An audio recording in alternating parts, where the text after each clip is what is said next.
It's a lovely machine whose whiz-pop internal computers chirp and chirp under a handsome fascia. It's also known as a movie camera and bristles with necessary features. One of these is what has been rumored to be a damn good microphone and headphone preamp and amps. I say rumored because there's not a lot of concrete information out there. So here comes Nathan, amateur documenter of various headphone outputs from DACs to DAPs and mini disc players and recorders, and now camera, microphone, line, preamps and headphone outputs. Basically, I treated the X-T3 like a mini disc recorder. I plugged a favorite DAP into its microphone line input, dialed the volume to a level that wouldn't clip the input preamps, and then did the same to the output, monitoring levels through the Lynx technology Hilo. I tested the X-T3's headphone output the way I test all Source's output devices.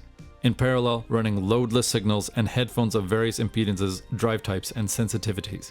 The test is a high-resolution RMAA 24-bit, 44 kHz WAV file. I also dubbed some Iggy Pop and Morrissey to the X-T3. The rub, of course, is that instead of just a sound file, a high-resolution video file is attached.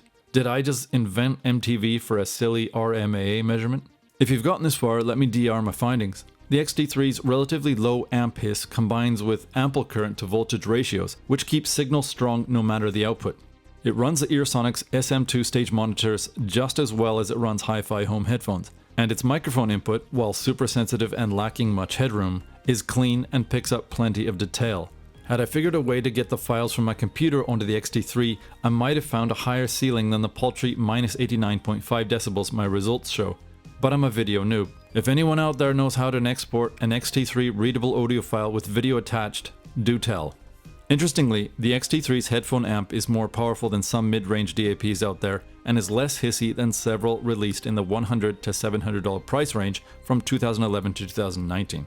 That is, while its output DR isn't super high, its amp is good. In fact, it's able to drive, in voltage versus current ratios, headphones about as well as an iPhone SE, which is no mean feat.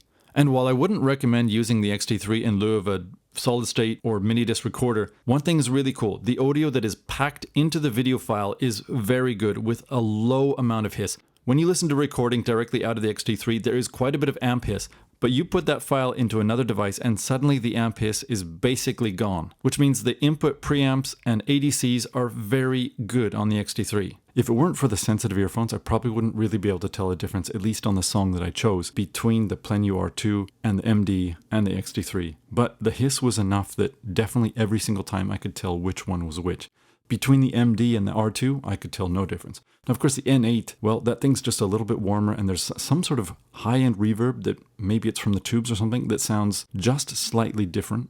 But between all of them, I'm saying there's probably 2 to 3% difference in overall sound. In other words, you got a high-end DAP that costs over $2,000. You got another one that's $500. You got an MD player, that was $400 when it came out, or $300 when it came out. And then you got the X-T3, which just has a microphone input and a headphone output. And of course, those are complete afterthoughts to the thing, because if you're going to do videos, you're probably going to use an external recorder anyway.